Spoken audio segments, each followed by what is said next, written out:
Suatu saat akan hancur. Sebagaimana firman Allah Subhanahu wa taala, "Iza zulzilatil ardu zilzalaha wa akhrajatil ardu athqalaha wa qalal insanu ma laha." Ketika bumi ini digoncangkan dengan segoncang-goncangnya, kemudian dikeluarkan segala isinya, kemudian manusia akan berkata, ada apa ini? Apa yang terjadi? Begitulah dunia ini hanya kehidupan sementara. Sementara akhirat itu adalah kehidupan yang abadi dan kekal. Maka hendaknya kita jangan meninggalkan permasalahan akhirat, malah kita sibuk dengan urusan di dunia. Jadi hendaknya kita seimbang dengan hidup di dunia, seimbang dengan mempersiapkan kehidupan di akhirat. Nabi Muhammad bersabda, "Ishlid dunyaka ka'annaka ta'ishu abada, wa ish bi akhiratika ka'annaka tamutu gada." Hiduplah kamu di dunia ini seolah-olah kamu akan hidup selama-lamanya. Wah, kalau kita udah akan hidup selama-lamanya, tentu kita akan mengumpulkan harta sebanyak-banyaknya.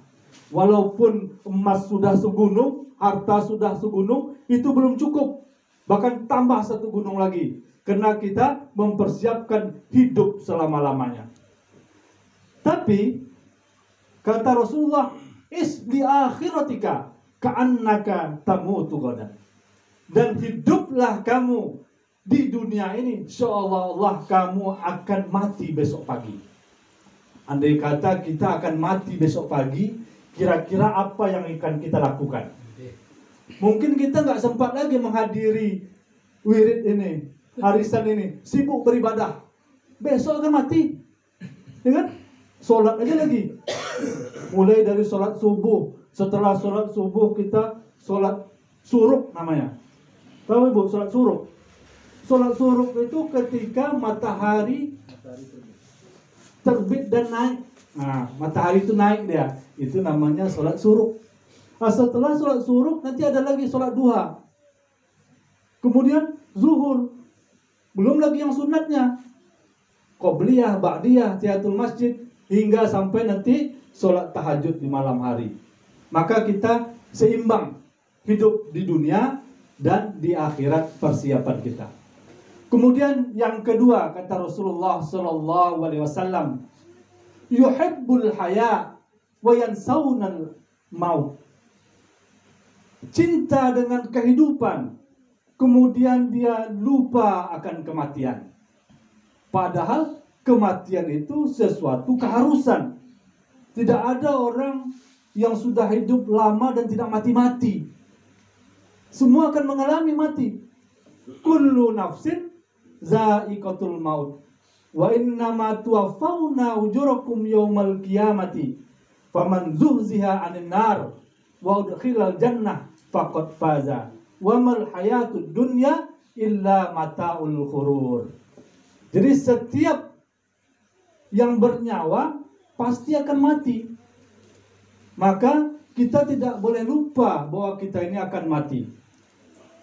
Jangan saking cintanya hidup, semua dipenuhi untuk kehidupan. Seolah-olah kita tidak akan mati. Kumpulkan harta, cari jabatan, dan seterusnya. Ingatlah, suatu saat kita akan mati. Maka maut itu harus selalu kita ingat-ingat. Bapak ibu, jika ibu-ibu sedih, jangan hanya menangis saja kalau sedih. Ya, kalau sedih itu supaya hilang sedihnya, ingatlah kematian. Nah, ketika nangis gitu kan di rumah, ingat kematian. Ternyata mengingat kematian itu membawa kebahagiaan. Nah, itu. Jadi kalau sedih, bapak-bapak ingat kematian. Insya Allah akan membawa kepada kegembiraan. Adapun yang ketiga, suatu saat umat Rasulullah sallallahu alaihi wasallam yuhibbunal qusura wa yansawnal qubura.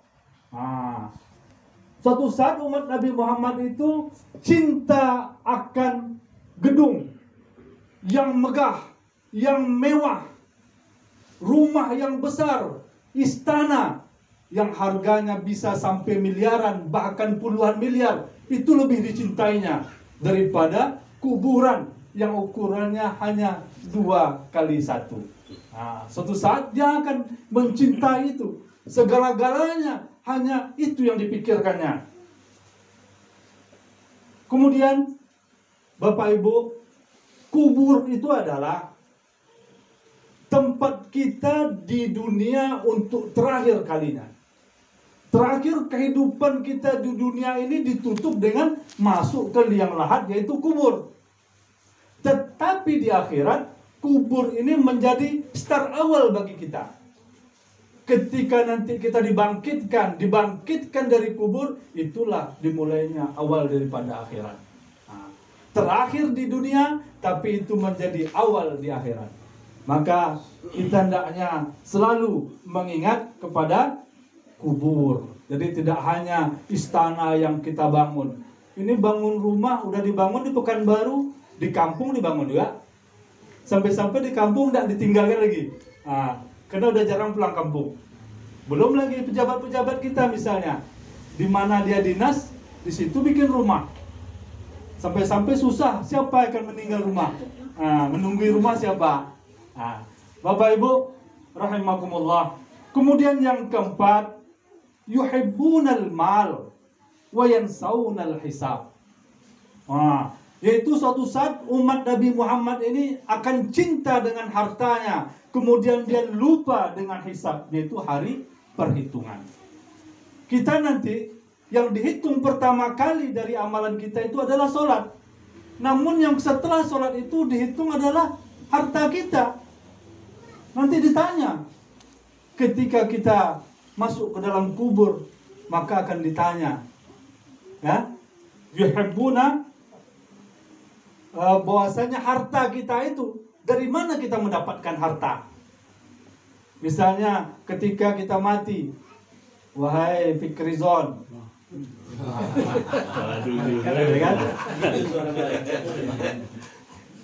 di mana kamu mendapatkan hartamu? Saya mendapat gaji dari SMK Muhammadiyah 3, Pak Malaikat. Oke, Pak. Berapa gajimu, Pak Fikrizon, katanya. Adalah malaikat. Bisa gitu. Nggak terima malaikat, dijawab oleh tangan. Nah, yang menerima gaji itu, ya kan? Untuk apa gaji itu kamu pakai, Fikrizon, katanya. Saya pakai untuk biaya kuliah anak saya di Aceh, Pak Malaikat. Terus untuk apa lagi? Saya pakai biaya sekolah anak saya di pesantren. Nah, untuk apa lagi? Saya pakai untuk beli makan, minum. Apa yang kamu makan? Saya makan ikan, Pak Malaikat. Nah, jadi begitu nanti ditanya oleh malaikat, ya kan? Jadi itu harus kita pertanggungjawabkan. Maka kalau gajinya besar, tentu akan lebih banyak pertanyaannya. Nah, kalau gajinya kecil, insya-Allah ya sudah, kamu masuk surga. Alhamdulillah. Tapi kalau yang banyak, ditanya lebih banyak lagi. Tapi kalau si Fulan kemudian ditanya, dari mana kamu dapat gaji, dapat harta, dapat uang? Saya bekerja, Pak Malaikat. Terus untuk apa kamu gunakan? Saya beli minuman, malaikat. Minuman yang memabukkan. Kemudian saya juga pakai untuk maksiat. Terus apa lagi? Sisanya saya belikan lotre.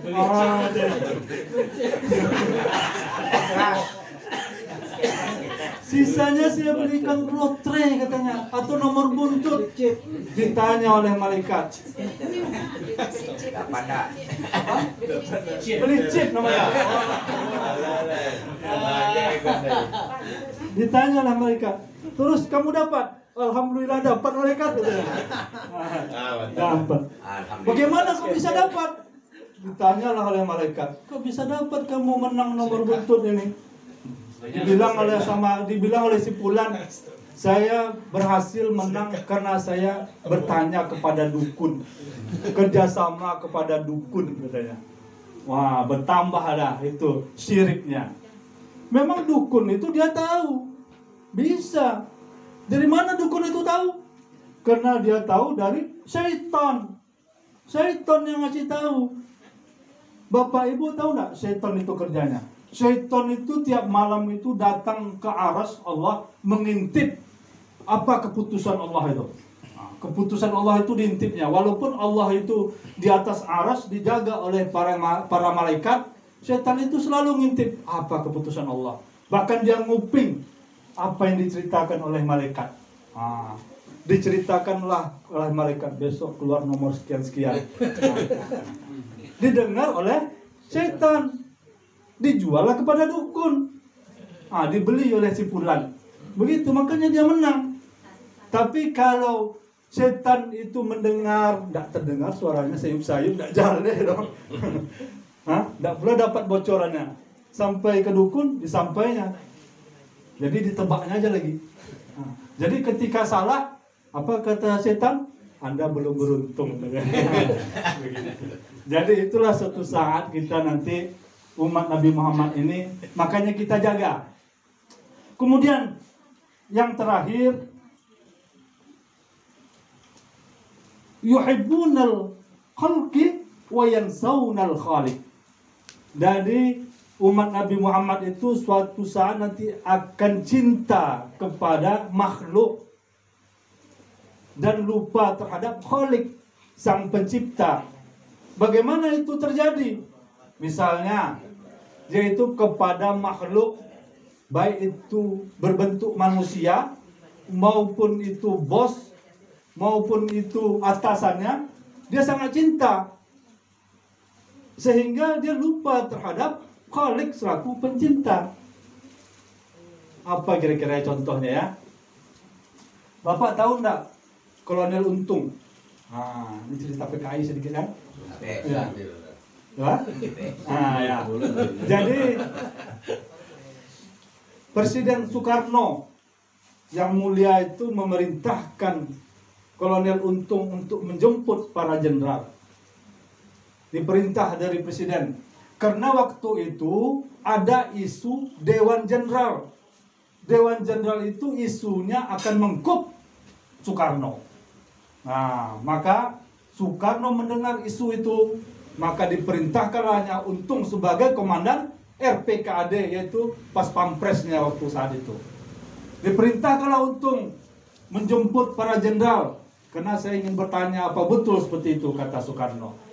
Dikumpulkanlah oleh Untung pasukannya, berbaris semua. Di mana kita kumpul? Kumpulan namanya di Lubang Buaya. Di situ diperintah oleh Untung, pasukannya dibagi 3 pasukannya, dan setiap 3 itu dibagi lagi peleton-peletonnya.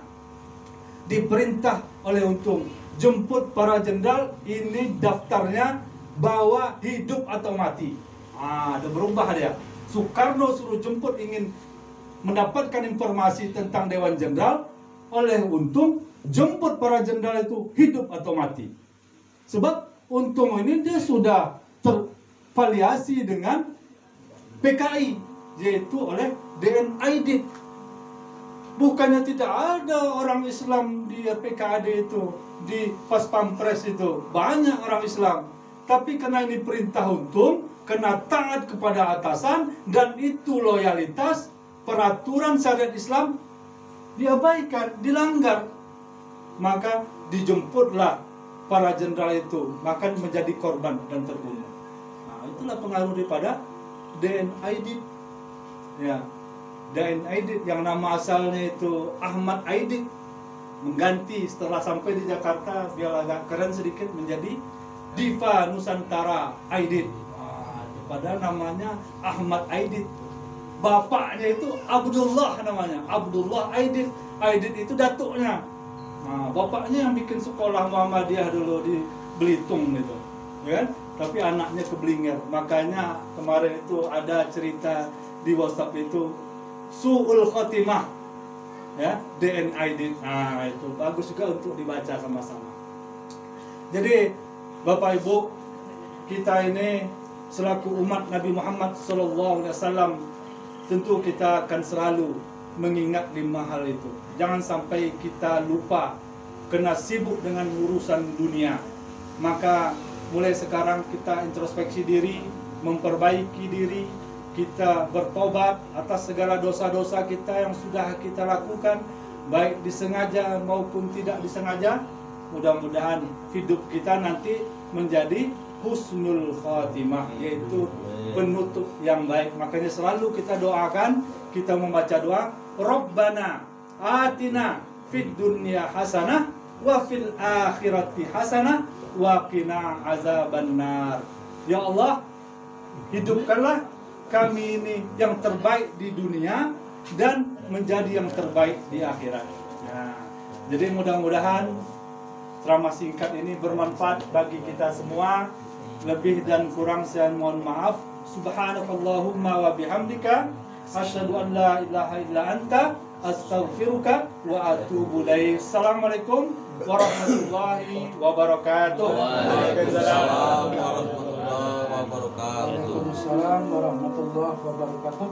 Kurang uji ya? Isinya bohong. Tes. Terima kasih Pak Fikri yang telah memberikan ceramah pada kita pagi hari ini sebagai pembelajaran dalam kehidupan kita sehari-hari. Bapak Ibu yang saya hormati, mungkin ada beberapa hal yang akan disampaikan oleh Bapak Kepala Sekolah kita. Apatah lagi hari Senin besok katanya sudah tatap muka dan berpakaian seragam anak-anak Pak ya. Itu aja Pak. Bapak Ibu yang saya hormati, kalau kita mau aja informasi sudah saya sampaikan, jawabannya oke. Bapak Ibu yang saya hormati, demikian saja acara kita pada hari ini. Kemungkinan saya teruskan lagi kepada pembawa acara arisan kita pada hari ini. Yang mendapat uang, alhamdulillah. Terdapat uang, alhamdulillah. Disediakan makanan. Kepada Bapak Ibu, silakan dimakan yang terhidang di depan ini. Insya Allah untuk makan siang kita sudah kami siapkan. Bisa kita mulai.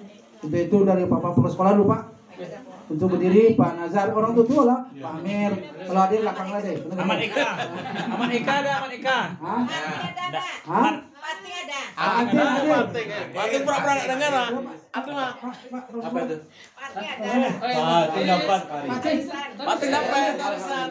Pak Alisman, Pak Nazar, Pak Amin, Pak Atin, Pak Jumadi, Pak Agil, Pak Bowo, Pak Ipasirin, Pak